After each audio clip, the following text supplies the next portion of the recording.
और खबर की तह तक में रुख रोहतक का अब हम करेंगे। बड़ी और सनसनीखेज खबर यहां से सामने आई। कल ब्यूटी पार्लर संचालिका मर्डर मामले में भाई ने बहन को मौत के घाट उतार दिया था। दरअसल बहन का लिव इन रिलेशनशिप में रहना पसंद नहीं था उसके भाई को, और ब्यूटी पार्लर में ही जाकर छुरी से गर्दन काटकर भाई ने अपनी बहन की हत्या कर दी। पुलिस पूछताछ में युवक ने अपना गुनाह कबूल कर लिया है। ये बड़ी खबर रोहतक से सामने आई थी। दिन दहाड़े ब्यूटी पार्लर संचालिका की उसी के सगे भाई ने गला रेत कर हत्या कर दी। वारदात के वक्त वो अपने पार्लर पर थी। दोनों भाई बहन के बीच किसी बात को लेकर कहासुनी हुई। इसके बाद तैश में आकर आरोपी भाई ने गला काटकर अपनी बहन की हत्या कर दी। बीच बचाव में पार्लर में काम करने वाली साथी युवती आई तो आरोपी ने उस पर भी वार किया, जिससे वो घायल हो गई। बता दें आपको कि मृतका माया की शादी हो चुकी थी और उसके बाद पति से तलाक भी हो गया। माया ब्यूटी पार्लर में काम करके अपना गुजारा कर रही थी। माया का उसके भाई के साथ किसी बात को लेकर झगड़ा हुआ। पुलिस इसको लेकर भी जांच कर रही। तो रोहतक में भाई ने अपनी सगी बहन की हत्या कर डाली। रोहतक से हमारे ब्यूरो हेड देवेंद्र दांगी जी मेरे साथ इस खबर पर जुड़ गए हैं। रोहतक से एक और ऐसी खबर सामने आई दांगी साहब, जो ये बताती है कि इंसानी एहसास शायद अब खत्म हो चुके हैं। भाई ने बहन का कत्ल कर दिया जो एक ब्यूटी पार्लर चलाया करती थी, और बताया जा रहा है कि वो अपनी बहन के लिव इन रिलेशन में रहने से नाराज था। जाने और क्या क्या कहानी होगी इस कत्ल के पीछे, आप बताइए पूरा मामला दांगी साहब, क्या है, क्या कार्रवाई हुई है इस मामले में अभी तक?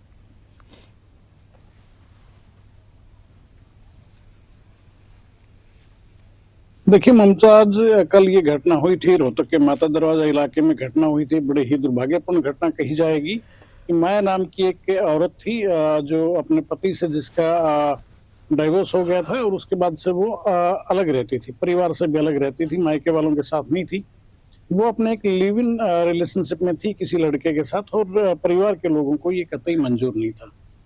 इसकी वजह से उसके खुद के सगे छोटे भाई ने ब्यूटी पार्लर में जाकर छुरी से गर्दन रेत कर उसकी बड़ी जघन्य तरीके से हत्या कर दी। बेहद ही दुर्भाग्यपूर्ण घटना। और उसके बाद पुलिस ने हालांकि तेजी पकड़ी और तुरंत जो आरोपी था, जो हत्यारा था, उसको गिरफ्तार कर लिया। लेकिन जब उससे पूछताछ हुई है तो बड़ा ही सनसनीखेज खुलासा ये हुआ है। उसने अपना गुनाह जो है वो कबूल किया है मुमताज, और बताया कि मैंने अपनी बहन की हत्या की है। और इसके पीछे वजह जो है, वजह कत्ल जो है, वो बताया कि वो रिलेशनशिप में रहती थी, लिव इन रिलेशनशिप में किसी के साथ, मुझे वो पसंद नहीं था, इसलिए मैंने अपनी बहन को मार दिया। और मुमताज देखिए, ये कोई पहली घटना नहीं है जो लिव इन रिलेशनशिप की वजह से कत्ल की वारदात को अंजाम दिया गया है। गाये बगाए इस तरह की घटनाएं प्रकाश में आती रहती हैं। पिछले दिनों हमने देखा कि 2-3 ऐसी ही घटनाएं, मिलती जुलती घटनाएं हुई हैं, जिनकी जड़ में अगर जाएं, डेप्थ में जब पुलिस गई है तो इन्वेस्टिगेशन के दौरान ये बड़ा चौंकाने वाला खुलासा हुआ है कि लिव इन रिलेशनशिप की वजह से उनको कत्ल कर दिया गया। ये इस तरह की वारदात देखिए बेहद किसी भी संजीदा इंसान के लिए बेहद ही असहज करने वाली स्थिति होती है। इसके दो पहलू हैं मुमताज, जो मैं देखता हूँ जी। एक पहलू है कानून के नजरिए से, अगर देखें कानून इसकी इजाजत देता है। सुप्रीम कोर्ट ने बाकायदा इस संदर्भ में परमिशन दी थी। एक फैसला आया था जो कि नजीर बना, और जिसके बाद हिंदुस्तान में लिव इन रिलेशनशिप को वैलिड करार दिया गया, कानूनी मान्यता मिल गई थी। दूसरी तरफ अगर सामाजिक नजरिए से देखें तो कानून कहता है वो अलग चीज है, लेकिन समाज में आज भी लिव इन रिलेशनशिप को लेकर कोई ज्यादा अच्छी सोच नहीं है। मुझे कहने में कोई हर्ज नहीं है कि समाज इस चीज की इजाजत आज भी नहीं देता है जी। लेकिन इस तरह की घटनाएं जब हो जाती हैं तो वाकई मन को कचोटने वाली होती हैं कि आप सामाजिक मान्यताएं हैं, आप उसको नहीं स्वीकार कर रहे हैं, लेकिन कत्ल कर देना किसी का, किसी की जिंदगी ले लेना, वो तो जायज नहीं कहा जा सकता, चाहे कैसे भी सूरत हो। कानून इसकी इजाजत किसी को नहीं देता कि आप किसी को अपने खुद की सेटिस्फेक्शन के लिए आप किसी को जान से मार दो, कानून इसकी इजाजत नहीं देता। लेकिन समाज में ये अगर इस तरह की घटनाओं को देखें तो लिव इन रिलेशनशिप की एक बड़ी गंभीर समस्या है। पिछले दिनों हमने बात की थी, हमारे साथी रिपोर्ट ने, जब हरियाणा महिला आयोग की चेयरपर्सन है रेणु भाटिया, उन्होंने भी इस मुद्दे को टच किया था। उन्होंने भी बड़ी गंभीर बात कही थी कि कानून अलग चीज है, ठीक है, कानून इसकी इजाजत देता है, लेकिन सामाजिक जो मान्यताएं हैं, सामाजिक ताना बाना जो है, वो इसे आज भी स्वीकार नहीं कर रहा है। और उन्होंने भी कहीं कि उनका कहने का भाव यही था कि वो भी इस चीज को गलत मानती हैं। तो सामाजिक प्रेशर जो है, वो सामाजिक दबाव कौन कितना महसूस करते हैं, ये तो individual person to person worry करती हैं चीजें। लेकिन इस तरह की घटनाएं जो है, ये इसके बारे में कहीं न कहीं समाज को भी मुझे लगता है गंभीरता से चिंतन मनन करना होगा, और सरकार के लिए भी इस तरह की घटनाएं बेहद चैलेंज जरूर रहेंगी। सरकार को भी सोचना चाहिए, जो नीति निर्धारक हैं, हमारे पॉलिसी मेकर्स जो हैं, सरकार हैं, सरकारों को भी इस दिशा में कहीं न कहीं सोचना चाहिए कि आखिरकार इस समस्या का ये एक ज्वलंत मुद्दा है, बड़ा मुद्दा है मुमताज, और इस तरह से लोगों की जान जा रही है। लिव इन रिलेशनशिप कहीं न कहीं मौत का कारण भी बन रहा है। कानून मान्यता देता है, लेकिन समाज मान्यता नहीं देता है। इस मुद्दे का क्या एक सर्वमान्य हल हो सकता है, इस संदर्भ में हमारे नीति निर्धारकों को और समाज को भी बेहद गंभीरता के साथ चिंतन करने की आवश्यकता मैं महसूस करता हूँ मुमताज। ये बड़ी ज़रूरत पर जोर दिया है दांगे साहब आपने। वाकई इस पूरे मामले पर रिव्यू करने की ज़रूरत है कि अगर इस तरह के रिलेशनशिप में कुछ लोग हैं तो फिर उनके साथ क्या किया जाए, या उनको समझाया जाए, या मॉरल चीज़ों का हवाला दिया जाए। लेकिन ये तो कोई हल नहीं है जिस तरह से इस बहन के भाई ने उसके साथ किया। पुलिस ने इस मामले में क्या कार्रवाई की है? भाई को गिरफ्तार तो कर लिया गया है, बताया जा रहा है कि उसने कबूलनामा भी कर लिया है कि उसने अपनी बहन को मारा है, और आखिर क्यों मारा है?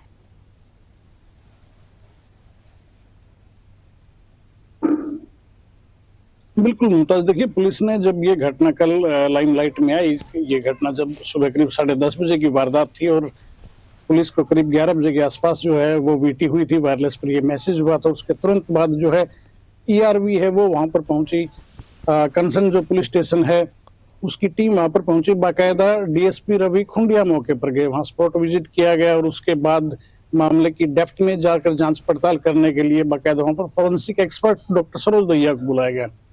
डॉक्टर सरोज दहिया की जो इन्वेस्टिगेशन जो टीम है, उन्होंने भी बाकायदा वहां से तमाम सबूत, तमाम साक्ष्य जो है वैज्ञानिक तरीके से जुटाने का काम किया, जो कि कोर्ट में काम आते हैं। ये किसी भी मामले की जब जांच के बाद जब मामला कोर्ट में पहुंचता है तो उसके फैक्ट्स जो है वो कैसे पूरी कहानी खड़ी होती है, वो लिंक एविडेंस खड़े होते हैं, वो साइंटिफिक तरीके से कलेक्ट की गई चीजें सबूत का काम करती हैं, वो काम किया गया।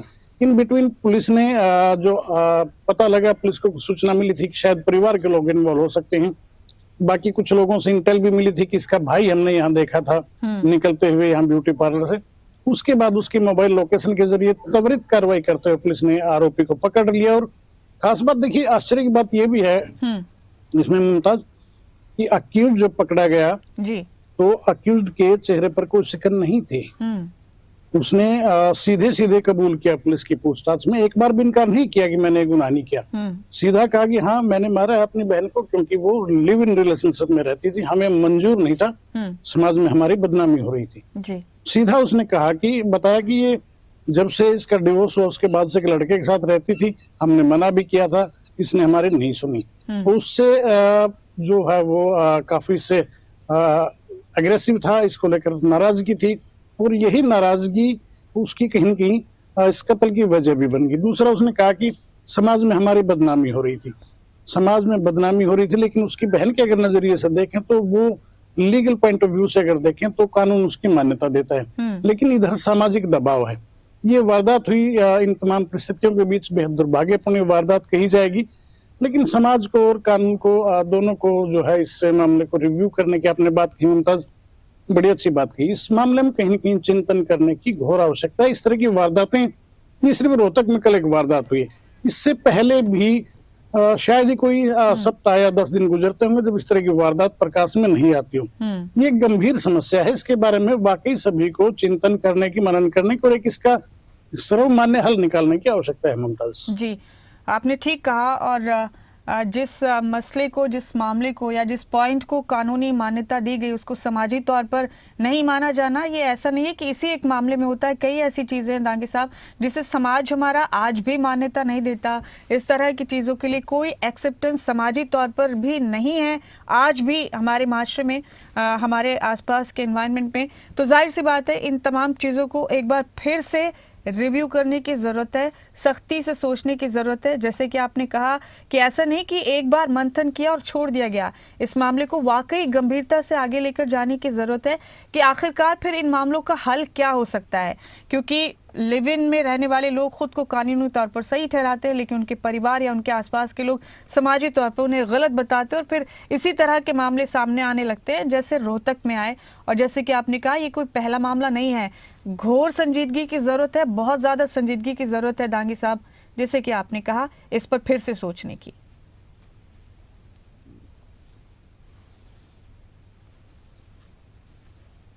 बिल्कुल बिल्कुल मुमताज, मुझे कहने में कोई हर्ज नहीं है कि समाज को गंभीरता के साथ चिंतन करना होगा। खासतौर से जो ग्रामीण परिवेश है वहां पर इस तरह की समस्याएं ज्यादा हैं। कई गांव में भी इस तरह की समस्याएं देखने को मिली। और इवन ये तो लिव इन रिलेशनशिप का मामला है।